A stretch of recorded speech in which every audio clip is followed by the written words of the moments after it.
All right, welcome. Would love for you to introduce yourself so people know a little bit more about you. What were you doing before you decided to change careers into UX UI design? So my name is Zoey, pronouns she, hers. And before I transitioned into the UX design role, I have worked as a clinical research within the healthcare setting and also as a behavior technician.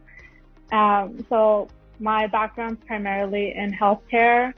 And right before I decided to join Avocademy, I was actually enrolled in grad school pursuing a master's of public health, which is something I'm no longer doing. And what, a lot of people that like listen and like watch these videos, they're trying to figure out if this is for them, like this field. When you were doing that master's, what led you to like search for something else, right? Like, what was that turning point that you were like, I want to do something different, and also that is UX design? And I'm sure there were like a lot of things from those 2 points. But if you can tell us a little bit more about that. Yeah, the short answer, I was just unhappy working within healthcare and pursuing higher education. That was a goal that I had for the longest time, was like getting a master's and eventually enrolling into a doctorate program. So I wanted to do clinical psychology. But during my public health grad school program, it was just a lot to deal with emotionally, mentally, and just very time consuming because I was also working full time. And I had no energy to live or just be happy or anything like that. So I was doom scrolling TikTok all the time and also trying to figure out, like, I was Googling a lot, like creative careers in public health, and really nothing interesting came up. So it was just one day I was scrolling through TikTok and UX design came up and I was like, what the heck is this? And so I started deep diving into UX design TikToks, all Avocademy's TikToks, all the videos you guys had on YouTube. And I was like, I'm going to give this a try. It sounds interesting. It sounds like it's something I can do. It looks fun. I'm able to be more creative. I can get out of healthcare setting if I wanted to. And so I made the jump and decided to try this new thing. Nice. What were some considerations, in making that decision to try it? Like, did you look at a bunch of programs, or were you just kind of like, these people are making funny videos on TikTok, so I, for some reason, trust them and I'm going to join them? Like, what things were you weighing when you were considering, like, how to learn or like what program to do?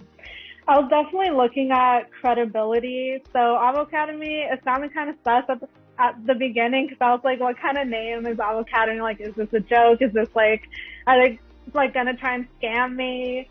And so I did come across like Career Foundry and like Google UX because those are more established programs.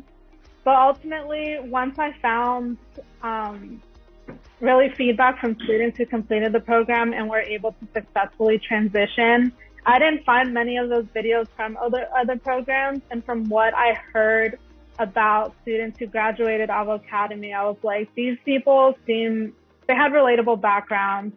They had relatable journeys from transitioning from so-and-so career into UX design.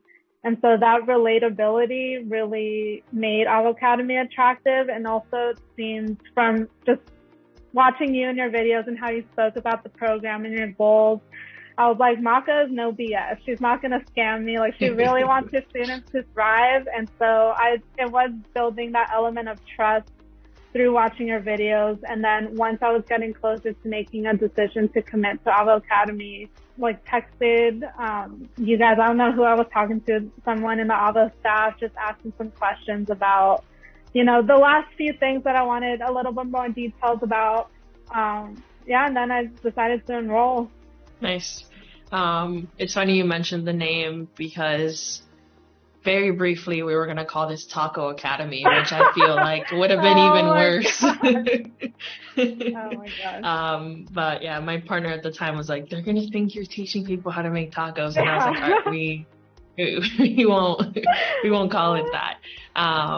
But That's awesome. Thank you for sharing. So, can you share a little bit more about like the process, in learning? Like, I'll share that you did our foundations course and then you did our career jumpstart course. But without all of that terminology, like, how long did it take you to finish the first program? Sometimes it takes people a little bit longer. And then, how many real world projects did you do with us? And then, how long was your job search? And maybe share how you were feeling through that process, as we know it's not super easy to kind of go through all that.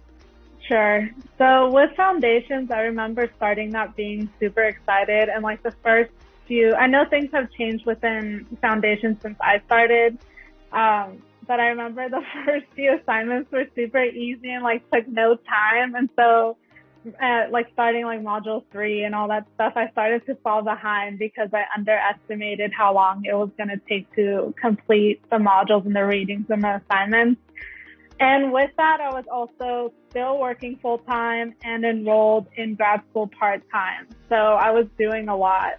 And naturally, I fell behind. I think it took me the 8 weeks, maybe a week longer to finish the program.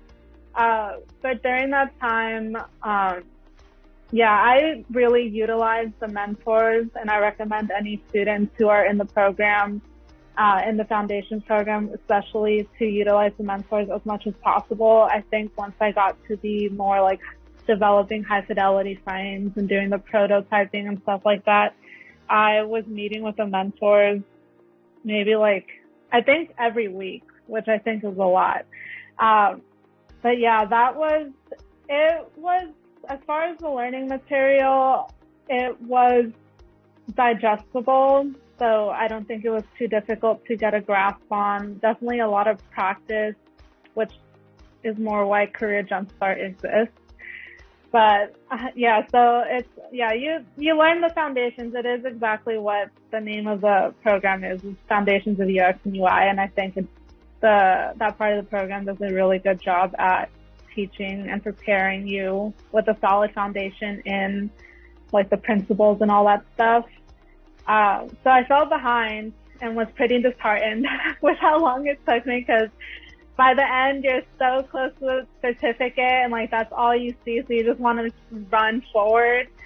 And definitely a lot of patience also practice within completing Avocademy. But once I finished the program, I went straight into Career Jumpstart. And by that time, I had also, I think it was summer break for school, so I wasn't doing that anymore. And I also decided to quit my job. And so I was unemployed during the time I was doing Career Jumpstart, which really helped me to stay on track. Obviously, I took a risk because I was no longer having income come in. I didn't have health insurance anymore, and I have medications that I need. So that was really difficult. But with Career Jumpstart, I took about 2 weeks for me, maybe a week or so, to get into a first project. It was a learning curve. The first one, I didn't realize how quickly the process would go, with it being like 4 to 6 weeks to complete a project. It seems like a long time, but once you're in it, it just flies. And so the first project, it was a little difficult for me to keep up with all the deliverables, but thankfully our team lead and like the mentors was really good at keeping us on track. And that project ended up lasting beyond the 4 to 6 weeks. So it was fine. And by the end of the first project, I decided to take on a second project, which I asked you if I could be the team lead, and I was the team lead, which was really nice to get that practice of starting to articulate design decisions and communicating with the stakeholders. So I also recommend that students kind of push themselves to be that person in the team. But I was doing that while finishing the first project, and it was a lot easier because I kind of knew what was coming, what communication looked like, what the expectations were. And so I finished those two, and I think I started doing like the resume and started doing resume and the portfolio, which took me longer to do because when I got COVID too, I hated it. I hated doing the portfolio. It was kind of like You were so close to. Yeah, I was like, know. it's the last step. I know. I was dragging, but it's like writing a personal statement for like college is what it felt like. It's hard. Yeah. But again, the mentorship and advice was super, like everybody's cheering you on at that point because you're just close to the job search process, which is, I think, the thing that everybody looks forward to. And so I got the portfolio done maybe like 2-3 weeks, I think I took to do that. And even then I was constantly editing because I would find typos, which I wish I would have spent more time reviewing my portfolio because I know I applied to jobs where my portfolio had typos, and like you want to put your best foot forward. And again, practice patience while completing this program, even though it was hard because you just want to keep running. Yeah, once I got to the job search process, I started to attend daily CJ calls, which was super helpful.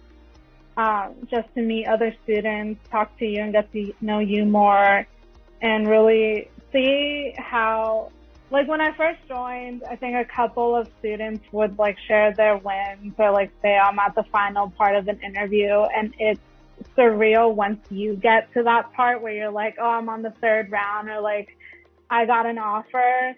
So it's really awesome to see other students and kind of look at them as like, I'm going to be there soon, like I'm going to be there one day, and really like take the time to reflect on the process and like the whole career transition, because it is a hard one to make.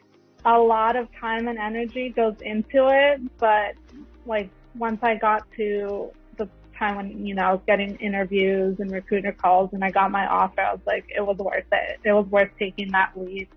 So it's been good.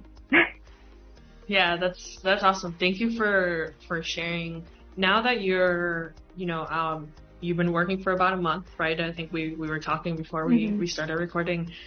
You've been working for a month. You're the sole like UX UI designer, like the sole designer at your company. How does it feel? Are you, I know you just said it was worth it, but like, how does it feel from like before when you were doing? And I think I remember you messaging me and being like, can I drop out of my program now? I don't know if that was you or if you were like... Maybe. I think I probably told you that I was, okay, I'm dropping. I know I put it in my wins that I was officially dropping out of grad school. Yeah. And I was like, yeah, I mean, you have the offer. So, yeah. But how does it feel, being from like master's program, like not super happy, to like now...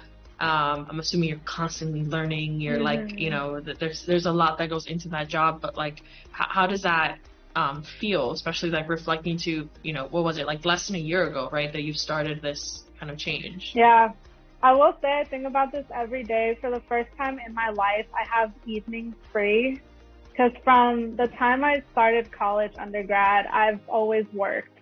And so I would go from like school to work or work to school. And so from the time I wake up to the time I go to sleep, I was always working.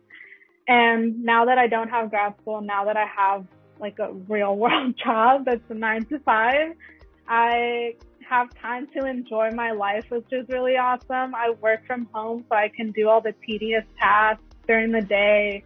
Like, yeah, I'm happy. I'm so much happier. My mental health has skyrocketed, honestly. So it's been good. As far as the things I do within my job, it is a lot of learning, given that I am the sole designer and I am a new role, so they never had a UX UI designer on their team. It is a lot of learning, but thankfully the team that I work with, they're all super like, anything you need, let us know and we can talk about it, whether that's tool, additional resources, collaborating with like the designers they outsource for other projects. So I have like a really great team that's super supportive of my work and, appreciates what I can offer them. So that's been really nice. The work-life balance is phenomenal. That's amazing. So good to hear. Yeah. I know we're approaching time here, so I'm just gonna shoot my last question, which is, if, for the people listening that are maybe on the fence about pursuing this career, do you have any advice for them? I would say know yourself. A lot of this, like I said, it's a lot of work. And I think some people come in with the intention that it's kind of like a get rich quick process, and it's not. So if you are willing to put in the work, if you're willing to do the readings, if you're willing to really take these projects, even if it's just a capstone project and foundation seriously, if you're seriously committed to making the move and you have a strong why, then do it. If you think you're going to make six figures as soon as you finish one portfolio project, don't do it. Yeah, that's my advice. Be realistic. I think that's really, really great advice.